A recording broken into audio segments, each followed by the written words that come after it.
Online education के अंतर्गत आप सभी का स्वागत है छात्रों। युवक भारती की 5वीं कविता गुरुबानी, जिसे लिखा है स्वयं नानक जी ने। आज हम इस कविता का अध्ययन करेंगे। गुरु नानक जी का जन्म 15 अप्रैल 1469 को रावी नदी के किनारे तलवंडी के गांव में हुआ। यह लाहौर से करीब 30 किलोमीटर दूर है और जो आज पाकिस्तान में आता है। बचपन से ही नानक जी का झुकाव आध्यात्मिक चिंतन और सत्संग की ओर रहा। छात्रों, मेहता कालू खत्री और माता द्रुपदा देवी के यहाँ एक सुंदर बालक ने जन्म लिया। जब पिता ने दाई से पूछा कि मेरा बेटा किसके जैसा दिखाई देता है, दाई ने कहा, मैंने ऐसा बालक कभी नहीं देखा जिसके चेहरे पे इतना सूर्य का तेज हो। रोने के पश्चात मैंने हर बालक को रोते हुए देखा है, किंतु आपका बालक हंसते हुए जन्मा है। ज़रूर ये ईश्वर का बंदा है। मेहता कालू ने बालक की प्रतिभा को समझ लिया था या भाप लिया था। 5 वर्ष के जब नानक जी हुए तो उन्हें शिक्षा के लिए वे अध्यापकों के पास भेजने लगे, पंडितों के पास भेजने लगे। पंडित गोपाल जी, पांडे गोपाल जी, जिनके पास वे हिसाब किताब सीखते थे, अर्थात गणित सीखते थे। ब्रिजलाल जी के पास संस्कृत सीखने के लिए गए। मुल्ला कुतुबुद्दीन के पास उन्होंने फारसी की शिक्षा ली। ये थे जब नानक, इसीलिए शायद उन्होंने गुरु को महत्व भी दिया है। साथ ही उन्होंने गुरुबानी में जगह जगह पर, स्थान स्थान पर कबीर जी के दोहों का भी उल्लेख किया है। जिस युग में नानक जी का आगमन हुआ वह युग अंधकार में था, कुशासन था, धर्मांधता फैली हुई थी। ईश्वर आराधना के नाम पर कई प्रकार के कर्मकांड और ढोंग हो रहे थे। आडंबर और रूढ़ियाँ जन्म ले रही थी। यह सब नानक जी भी हजम नहीं कर पा रहे थे। कबीर की भांति ही वे भी मूर्ति पूजा, पितृ पूजा, वेद कर्मकांड के सख्त विरोधी थे। केवल उनके ईश्वर तो निराकार थे और नाम में बसते थे। जी हाँ, ओमकार ध्वनि में, एक ओमकार सतनाम, बस ओम ही, ओमकार ध्वनि में ही ईश्वर विराजते हैं। यही नहीं छात्रों, वे सब धर्मों को साथ में लेकर चलने में विश्वास करते थे। अलीफ का मतलब भी ओम से था, आह का मतलब भी ओम से था। पहला पद, नानक गुरु न चेतनी, मनि आपने सुचेत, छुते तिल बुआड़ जीव सुए अंदर खेत, खेते अंदर छुट्टियाँ कहु नानक सो ना, फली अहीं फूले अहीं बपूड़े, भीतन विच स्वाहा। शब्दार्थ देखिए। चेतनी यानी सोचना, मनी यानी मन, सुचेत यानी सचेत, छूते तिल बुआड़ अर्थात छितरे हुए, बिखरे हुए, बुआड़ यानी पोना, जीव यानी जिसमें, खेते अंदर छुट्टियाँ, खेत के अंदर डाला हुआ, नाह यानी नाथ, सऊ यानी ईश्वर, फली यानी जो छोटे छोटे पौधों पे फलियाँ उगती है, फूली यानी फूलना, बपूड़े यानी बिचारे, स्वाह यानी राख, विच यानी में। तो चलिए पंक्तियों का अर्थ देखते हैं।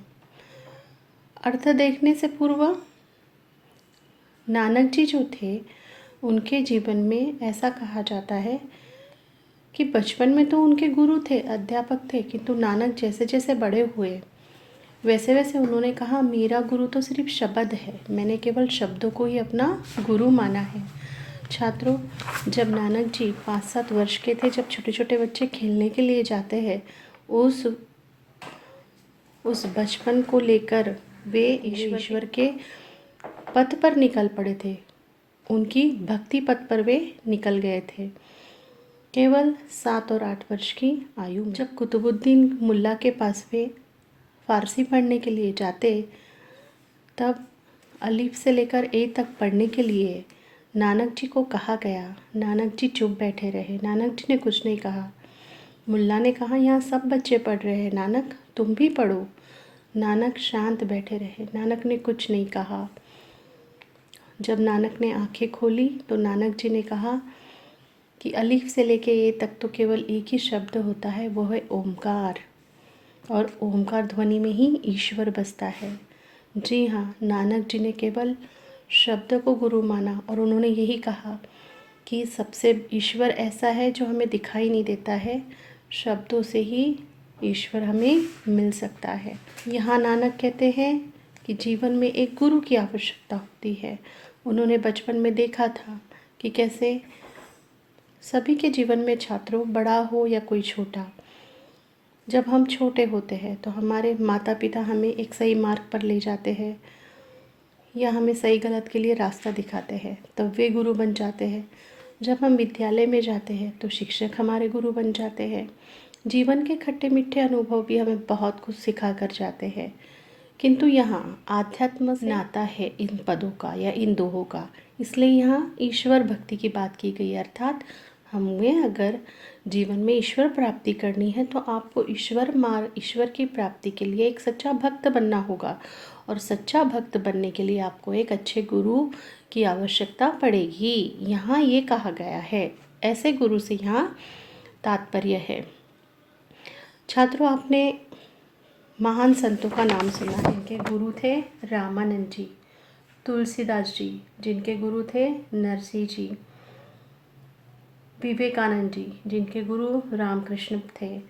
तो कहने का तात्पर्य है कि हर एक के जीवन में कोई ना कोई एक अवश्य गुरु ज़रूर आता है जो सहारा बनकर हमें एक सच्चे मार्ग की ओर ले जाता है। इसीलिए नानक जी ने यहाँ एक गुरु के महत्ता को हमें समझाया है, और वे कहते हैं कि गुरु नानक, वे कहते हैं कि जो लोग गुरु का चिंतन नहीं करते, गुरु से लापरवाही बरतते, अर्थात गुरु को आदर नहीं देते, केवल अपने आप को ज्ञानी समझकर चल पड़ते हैं, तो वे उस तिल की भांति हैं जो दिखाई तो देती है फलियाँ, लेकिन उसमें तिल नहीं होती। अर्थात यहाँ उन्होंने ऐसे तिल का उल्लेख किया है।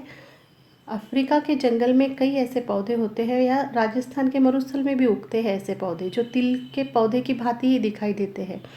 वो जो फलियाँ होती है वे खाली होती है, दिखने में वे फलियाँ बहुत सुंदर दिखाई देती है, किंतु जब हम उन फलियों को तोड़ते हैं उन फलियों में कुछ भी नहीं होता।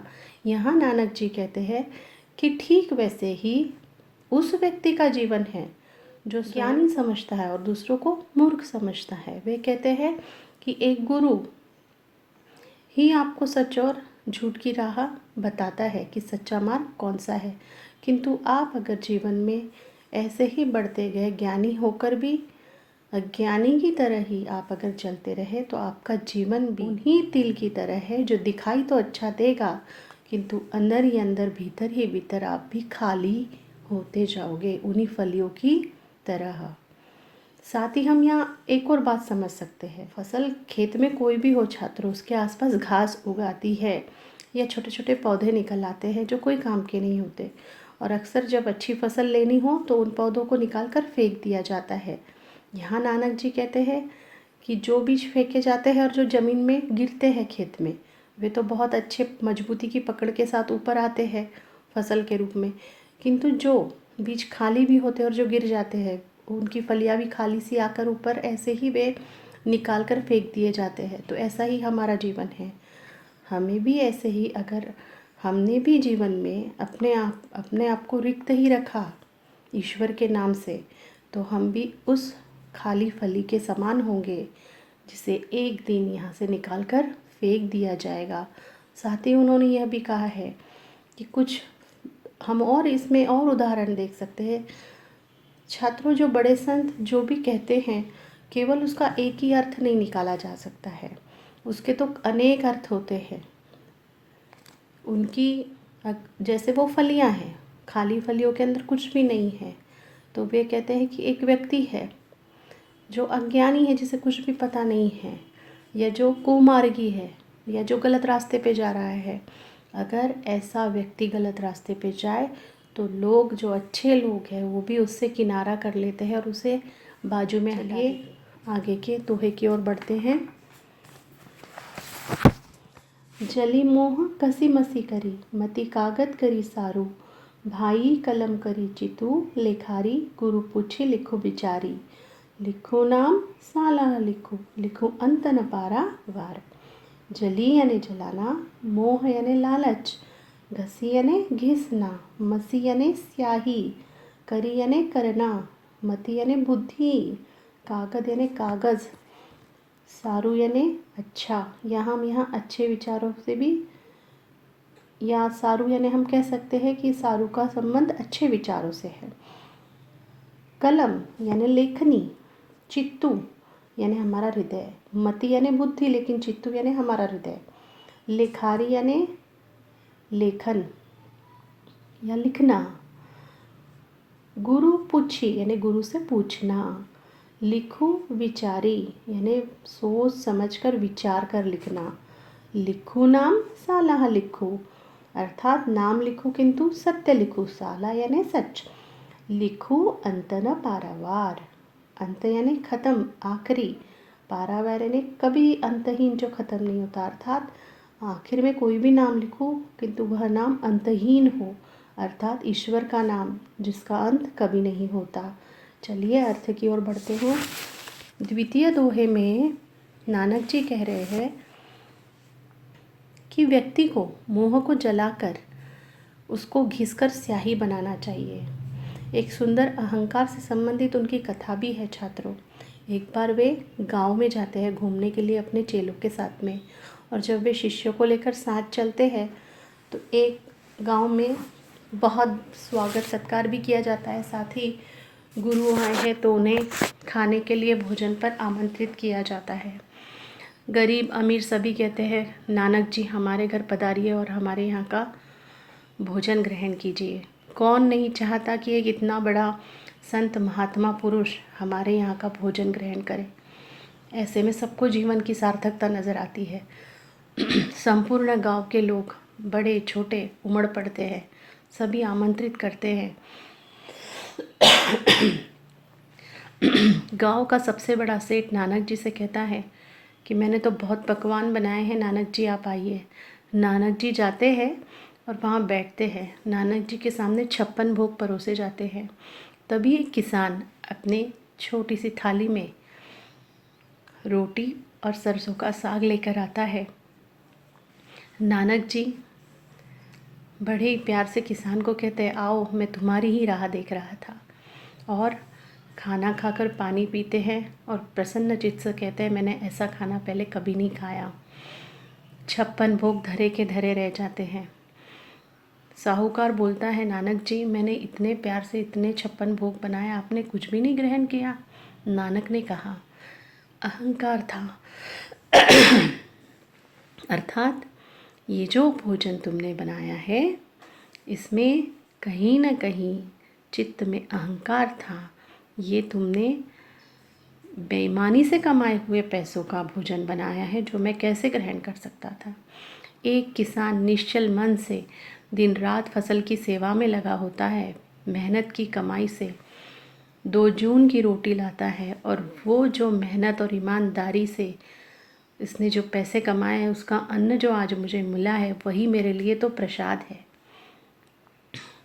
और साहूकार की गर्दन झुक जाती है। तो छात्रों, जीवन में अहंकार जिसमें है वह ईश्वर की ओर नहीं जा सकता। उनका यही संदेश यहाँ था। यहाँ नानक जी कह रहे हैं यहाँ नानक जी ने इन पंक्तियों में या ये दोहे में कहा है कि मोह को जलाकर और घिसकर स्याही बनाओ। अर्थात वो साहूकार से कहते हैं कि तुम ईमानदारी की रोटी कमाओ, लोभ की रोटी मैं नहीं खा सकता।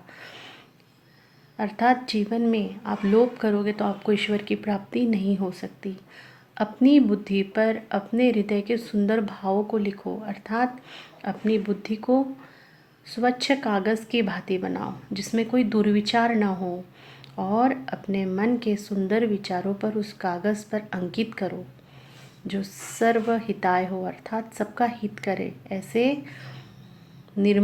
ऐसा निर्मल मन ही समाज के लिए भी हितकारी होता है।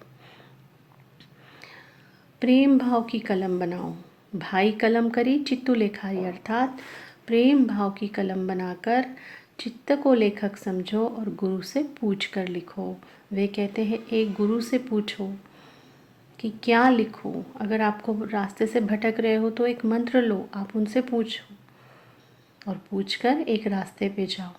तब वैसे भी छात्रों, गुरु नानक जी ने केवल शब्दों को सबसे ज़्यादा महत्व दिया है और ओंकार ध्वनि को ही उन्होंने महत्ता दी है।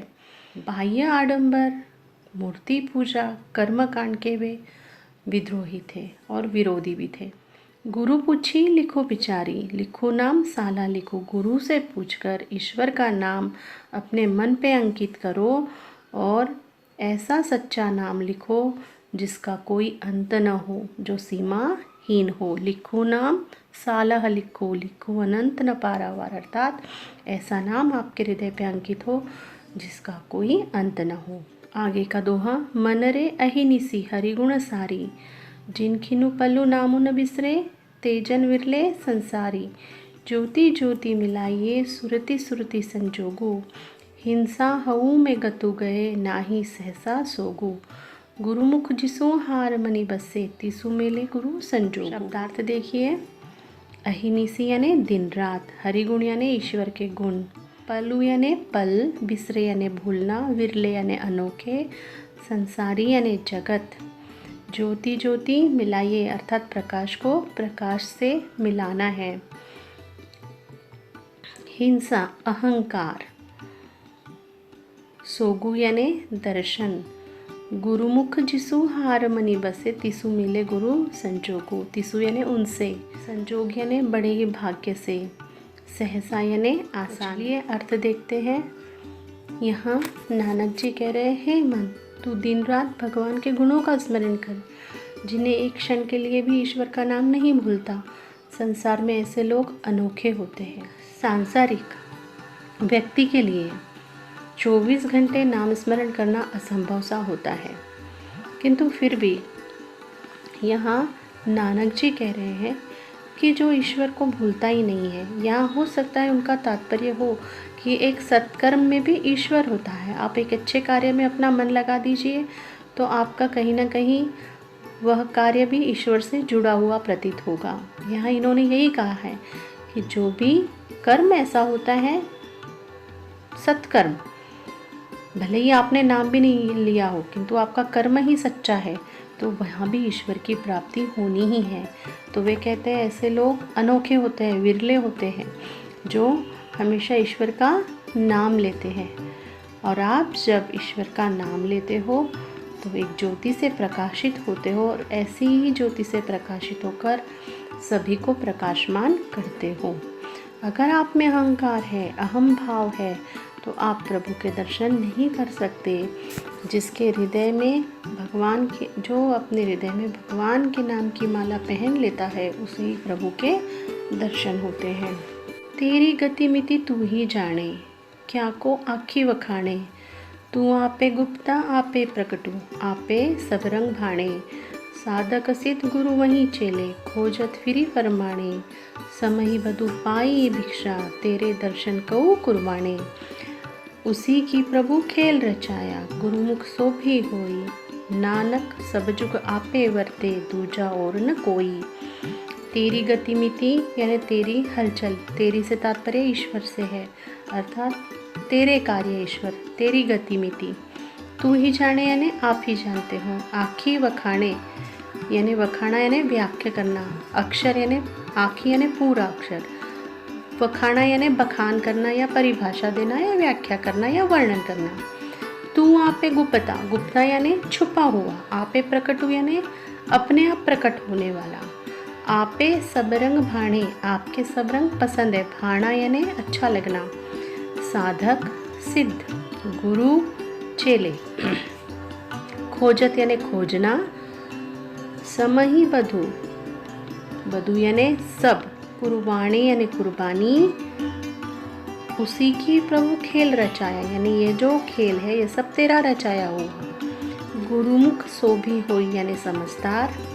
नानक सब जुग आपे वर्ते, दूजा और न कोई। वर्ते यानी विराजमान, दूजा यानी दूसरा, जुग यानी युग युग। देखिए छात्रों, गुरु नानक जी जिस युग में अवतरित हुए, उस युग को एक अच्छे उपदेशक की अत्यंत आवश्यकता थी, क्योंकि उस वक्त सब लोग धर्म आड़ में इतने गलत कर्मकांड किए जा रहे थे कि जो समाज को अंधकार की ओर ले जा रहा था। और तभी नानक जी ने सबको उपदेश देकर एक सत्मार्ग की ओर ले जाने का प्रयास किया। अव्यवस्था थी, कुशासन था, लोग परेशान थे, मुस्लिम अलग भाग रहे थे, हिंदू अलग भाग रहे थे, हिंदू अलग कर्मकांड कर रहे थे, मुसलमान अलग कर्मकांड कर रहे थे, यहाँ तक कि सभी धर्मों के कर्मकांड अलग अलग थे। और ये कट्टर विरोधी थे। कबीर भी कट्टर विरोधी थे कर्मकांड के, और नानक जी भी कट्टर विरोधी थे। एक बार की बात है कि आपने सुना होगा छात्रों कि हिंदू धर्म में विवाह से पूर्व जनेऊ का कार्यक्रम होता है। जनेऊ यानी एक धागा जो पहनाया जाता है। नानक जी के विवाह का समय आया, उससे पूर्व उनसे कहा गया कि आपको जनेऊ धारण करनी होगी। नानक जी सभी लोगों के बीच में बैठे थे और उन्हें कहा गया, नानक जी ने कहा, अगर एक धागा पहनने से मन का परिवर्तन होता तो मैं यहाँ सभी को कहूँगा कि आप सभी धागे पहन लो। अर्थात उन्होंने कहा, एक धागा आपके मन को परिवर्तित नहीं कर सकता। ये ऐसे झूठे कर्मकांड मैं नहीं अपना सकता। और सब लोग देखते रह गए हैं। यही कहते हैं ना कि करके जो व्यक्ति आने वाले समय में इतिहास में सुवर्ण अक्षरों में अंकित होने वाला हो, उसके पदों की चाप आपको शुरुआत में ही दिख जाती है। सभी भापने लग गए थे कि नानक जी साधारण व्यक्ति नहीं है। नहीं माना उन्होंने, नकार दे दिया। नानक जी मूर्ति पूजक भी नहीं थे। वे कहते हैं कि मूर्ति पूजा से अगर ईश्वर मिल जाते तो सभी मूर्ति पूजा में ही लगते।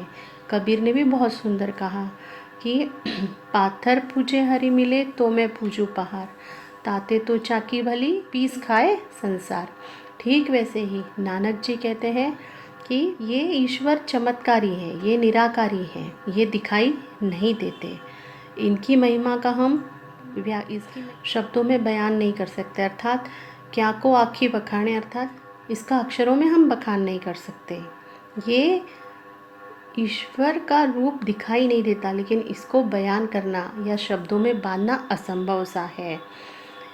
ये तो अपने आप प्रकट होता है और अपने आप गायब हो जाता है। तू आपे गुप्ता आपे प्रकटू, तू अपने आप आता है और अपने आप चला जाता है। आपके तो सभी रंग मुझे प्यारे हैं ईश्वर।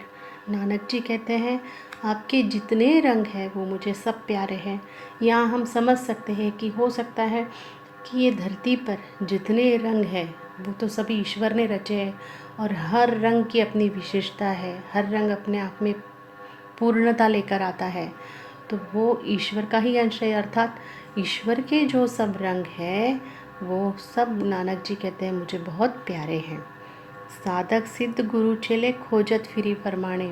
वे कहते हैं कि हे प्रभु, अनगिनत भक्त, सिद्ध गुरु, शिष्य तुम्हें ढूंढते फिरते हैं, किंतु जो सच्चा भक्त होता है वही आपके दर्शन का पात्र होता है।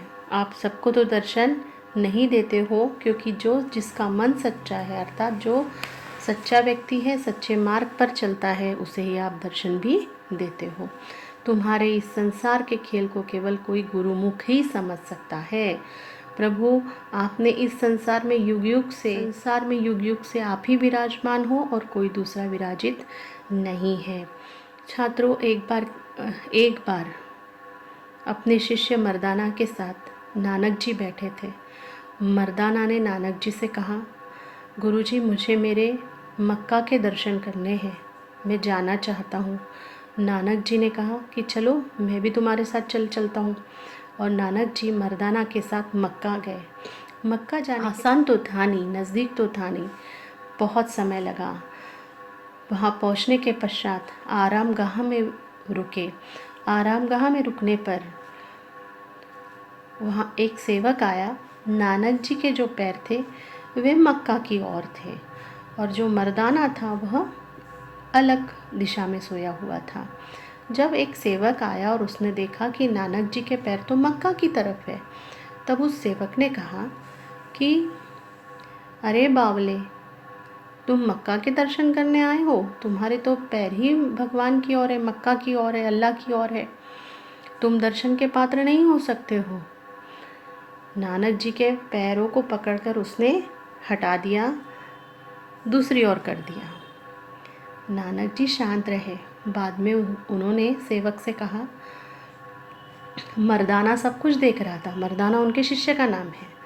नानक जी ने सेवक से कहा, भाई सेवक, मुझे केवल एक दिशा या एक जगह ऐसी बता दो जहाँ ईश्वर नहीं है और जहाँ मैं पैर रख सकूं। सेवक चुप हो गया और उसे अपनी गलती का एहसास हुआ कि सचमुच ईश्वर केवल एक दिशा में विराजमान नहीं रहते, वे तो चौं दिशा में है, चारों दिशा में है। तो चलिए आगे के दोहे की ओर बढ़ते हैं। गगन में काल रविचंद दीपक बने, तारका मंडल जनक मोती, धूप मलिया नील पवनु चवरो करे, सकल वनराई कुलंत जाति, कैसी आरती होई भव खंडना तोरी आरती, अनाहत शब्द बाजत फेरी। शब्दार्थ देखिए, गगन यानी आकाश, काल यानी समय, रविचंद यानी सूरज और चांद, दीपक यानी दीप, तारका मंडल तारों का समूह, आकाश में जो तारे होते हैं उसका समूह, जनक मोती यानी मोती, जो सीप के अंदर मोती तैयार होता है और जो हम गहनों में लगाते हैं वो मोती, धूप मलिया नील, धूप यानी गुग्गुल, जब ईश्वर के सामने आरती की जाती है तो बहुत से धर्मों में धूप या गुग्गुल लगाया जाता है, अगरबत्ती लगाई जाती है या धुआं किया जाता है। पवनु यानी पवन, चवरो करे यानी पंखे से हवा देना। सकल वनराई, सकल यानी संपूर्ण, वनराई यानी संपूर्ण जंगल। कैसी आरती होई भव खंडना, भव यानी भावना से संबंधित, हमारे भाव। तोरी आरती यानी तेरी आरती। अनाहत, अनाहत का तात्पर्य है या अनाहत का अर्थ होता है एक ऐसी ध्वनि, जब कोई साधक ध्यान में लगता है तो उसके कानों में कभी न ख़त्म होने वाली एक ध्वनि की गुंजार होती है, उसे ही हम अनाहत कहते हैं, जो गूंज ख़त्म नहीं होती। बाजत यानी बजना, भेरी यानी ढोल।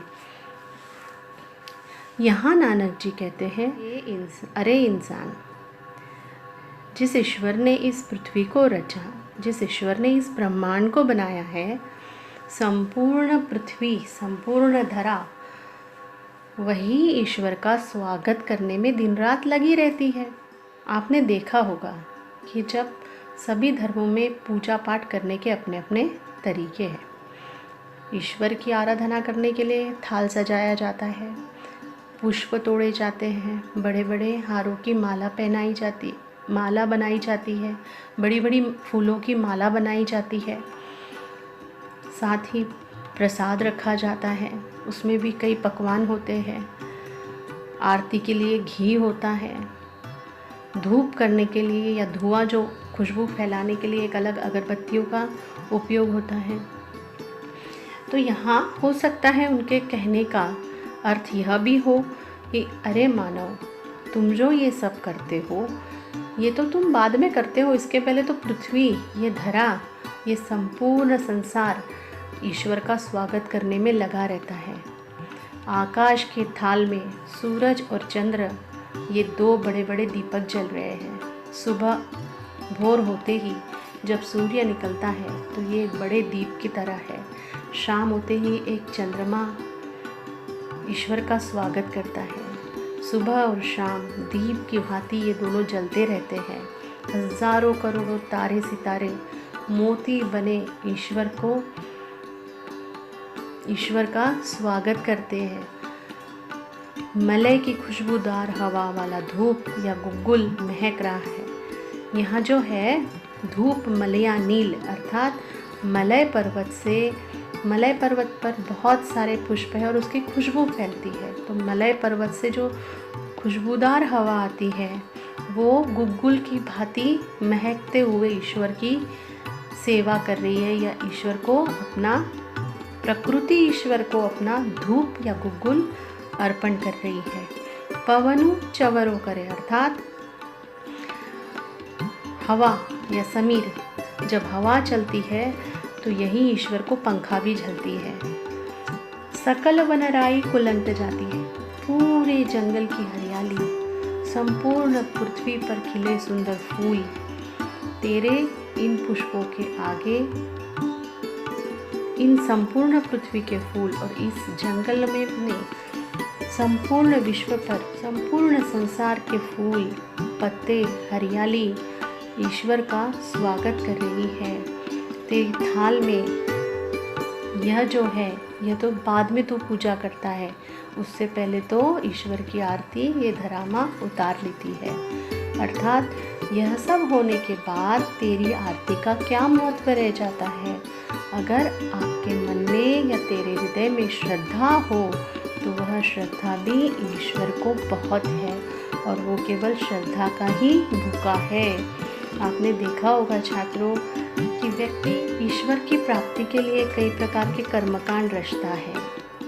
लोग दिखावा भी करते हैं लेकिन वैसे ईश्वर नहीं मिलते।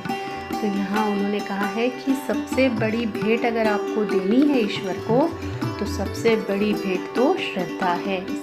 यहाँ गुरु नानक जी के सभी दोहे समाप्त होते हैं। छात्रों, आपको प्रश्न पत्रिका के अंतर्गत जो कृतियाँ पूछी जाएंगी देख लीजिए। नाम स्तुति के लिए क्या आवश्यक है? मोह को त्यागना, बुद्धि को श्रेष्ठ मानना, प्रेम भाव जागृत करना, सच्चे मन से गुरु से ज्ञान प्राप्त करना। शब्द संपदा के अंतर्गत आपको समानार्थी शब्द और विरुद्धार्थी शब्द पूछे जा सकते हैं। प्रभु को कौन कौन ढूंढते फिरते हैं? भक्त, सिद्ध, गुरु और शिष्य। आकाश के दो दीप कौन से हैं? सूर्य और चंद्रमा। आरती में क्या क्या अर्पित किया जाता है? तारामंडल मोतियों की तरह, मलयानील धूप की तरह, वायु का चवर डुलाना, समस्त वनस्पतियों का अर्पण। प्रत्ययुक्त शब्द के अंतर्गत देखिए दान का दानी, दया का दयालु, गुण का गुणवान, अंतर का अंतराल। साथ ही रसास्वादन में आपको गुरु निष्ठा और भक्ति भाव से मानव श्रेष्ठ बनता है, इस पर कुछ लिखने के लिए कहा जा सकता है। ही रचना का शीर्षक क्या है? तो गुरुवाणी। रचनाकार गुरु नानक। कविता की केंद्रीय कल्पना क्या है? तो ईश्वर की महिमा, प्रभु का नाम स्मरण करने से ईश्वर की प्राप्ति होती है। प्रतीक विधान के अंतर्गत आप लिख सकते हो जन स्थान पर उगी हुई तिल्ली के पौधे का प्रतीक के रूप में उपयोग किया गया है। और आपको कोई भी प्रश्न पूछना हो तो आप कमेंट बॉक्स में